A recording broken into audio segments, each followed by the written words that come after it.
Haleluya, haleluya, haleluya. Imana ishimwe, Imana ishimwe.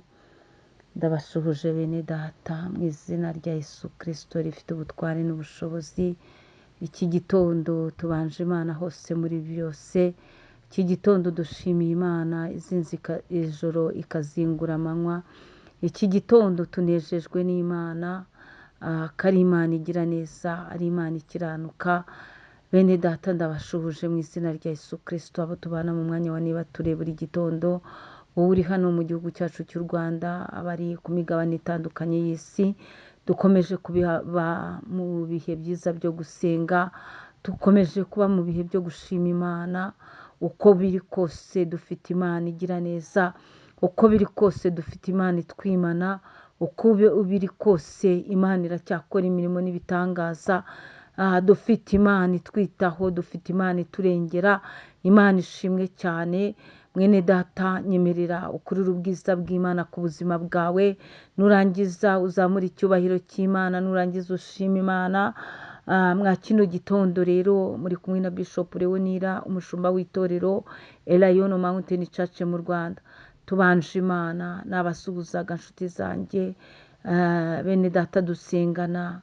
Imana ibishimira ibanezeze. Nshuti zanjye ni ukuri ndabakunda, mubona Imana igihe nk'iki ngiki. Imana ibagarukeho, Imana ikora imirimo n'ibitangaza. Imana ishimwe cyane, Imana ibuzuza amashimwe mashya. Hari amashimwe umaranye igihe, ariko Imana nituritse ibitangaza iguhe ayandi mashimwe mashya, kandi gusohoreza amasezerano mu izina rya Yesu Kristo. Turacyari muri teme yacu igira iti Imana ntikora kandi ntireba nk'abantu.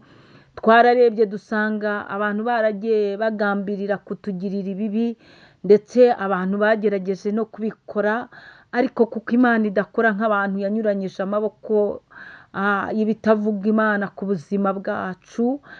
Imana itugirira neza. Hari ahantu yagiye itwambutsa, hari ubuzima yagiye iturenza, hari ubuzima yagiye itunyuzamo, hari ibyaduhushije bikozwe n'amaboko y'Imana. Imana nishimwe cyane. Imana rero ntireba nk'abantu. Imana yagiye yica imigambi y'ababisha bacu. Ni ukuri hari imigambi myinshi, hari ibikorwa byinshi Imana yashwanyurije iyo bikiri mu mitima yabo.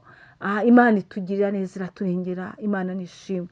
Nyemerera muri iki gitondo dusome ijambo ry'Imana mu izina rya Yesu Kristo, igitabo cya Mose kuva ni ibice 3, umurongo ni uwa 7. Turasoma mu izina rya Yesu Kristo wa Nazareti. Handitse ngo titire y'ijambo, Imana ituma Mose kubwira Farawo ngo areke Abisiraheli. 7. Uwiteka aramubwira ati ni ukuri mbonye kubabara k'ubwoko bwanjye buri muri Egiputa. Imana ishimwe. Uwiteka ntabwo ajya areba nk'abantu. Dukomeje aravuga ngo numvise gutaka batakishwa n'ababakoresha uburetwa, kuko nzi imibabaro yabo, kandi manuwe no kubakiza mbakure mu maboko y'Abanyegiputa, mbakure muri icyo gihugu, bajyane mu gihugu cyiza kigari cy'amata n'ubuki. Imana ishimwe cyane. Turacyavuga ngo Imana ntikora kandi ntireba nk'abantu. Iri ni ijambo Uwiteka we ubwe, ni ikiganiro yagiranye na Mose, amubwira ko hari ikintu yumvise.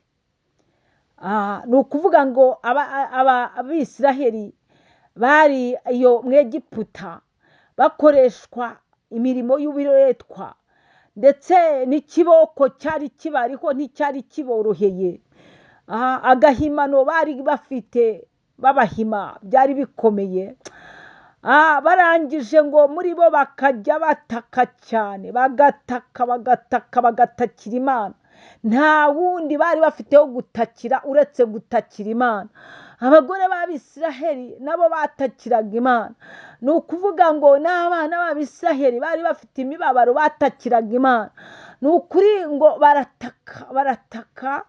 barataka Uwiteka arangije abwira Mose avuga ijambo rivuga ngo ni ukuri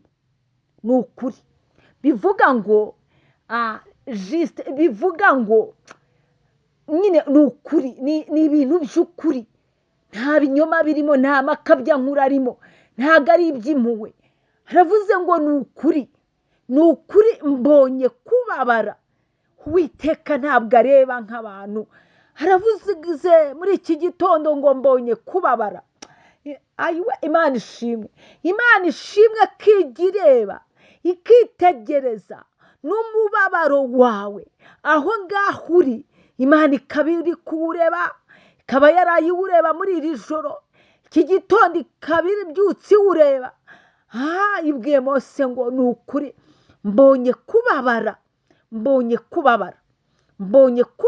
k'ubwoko bwanjye buri muri Egiputa aho ngaho wishyiramo ko ari wowe Imana iri kureba kubabara kwawe kw'aho hantu uri muri icyo kibazo aho hantu uri muri icyo kigeragezo aho hantu uri kuborogera aho hantu uri gutakira aho hantu uri mu bisanzwe mu bantu basanzwe bagukikije nta wagutabara nta wagukiza ariko ukuboko k'Uwiteka n'ijisho ry'Uwiteka bikuriho nuhumura ijambo rikomeje rivuga ngo iki ngo numvise gutaka batakishwa n'ababakoresha uburetwa ni imibabaro ubamo ni ibintu buri gukora ukoreshwa by'agahato ngo n'uburetwa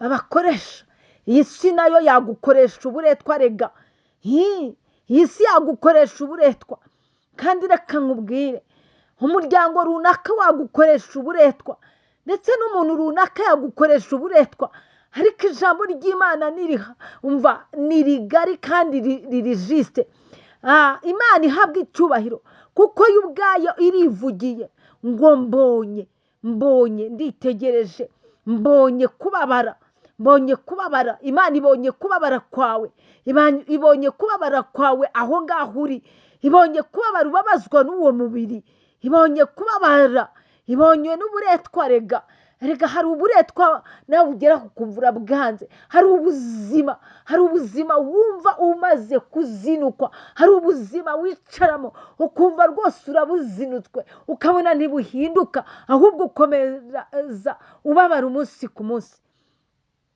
Imana ibwiye Mose ngo numvise Imana irumva amajwi yacu ijya yumva amajwi yo gutaka ijya yumva amajwi yo gushima Imana ijya yumva amajwi yo kuramya Imana ijya yumva amajwi yo gutakira Uwiteka ijya yumva Imana ijya yumva Imana irumva ntabwo yakuremanya amatwi ngo yo ibitayafite Imana irumva ngo numvise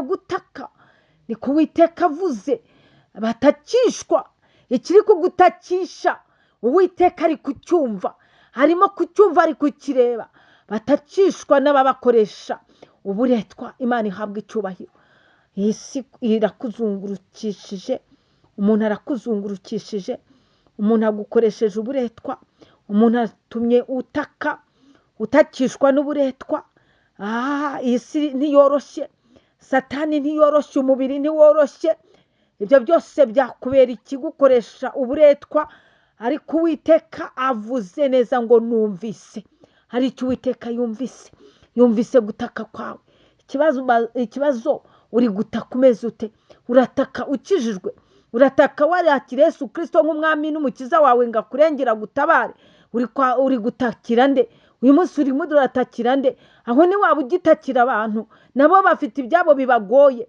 bafite ibyabo byabananiye bafite ibyabo nabo bituma basuhuza umutima icyo nakugiraho inama ni ugutakira Uwiteka ukakira Yesu Kristo nk'umwami n'umukiza wawe ijambo riratubwiye ngo numvise gutaka Imana yumve gutaka kwawe Imana yumva iby'umubabaro wawe Imana yumva umuborogo wawe Imana yumve gutaka kwawe ijambo rikomeje ritubwira ngo kandi manuwe no kubakiza bakure mu maboko y'abanyegiputa.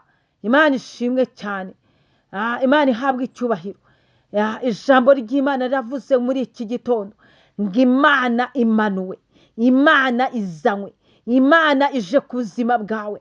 Ijambo ry'Imana uryakire nk'ubuhanuzi bugari. Imana irivugiye muri iki gitondo ngo kandi imanuwe no kubakiza. Imana ije kugukiza, Imana ije kugutabara, wowe wayiringiye, wayizeye, wowe uyitakiye igihe kirekire, wowe uyitegereje igihe kirekire. Imana ivuganye nawe. Imana yitwa Ndiho, Imana yitwa Imana ishobora byose, Imana yitwa Ndiwe, Imana yitwa Uwiteka. Ivuze ijambo rikomeye, iravuze ngo manuwe no kugukiza, no kugukiza ngo ukure mu maboko y'abanyegiputa. Ijambo rirakubwiye ngo ije kugukiza kandi igira aho igukura. Imana ishimwe, Imana ihabwe icyubahiro. Mbifurije kuzagira wikendi nziza, muhahe muronke, Imana ibaneseze. Shalom, shalom.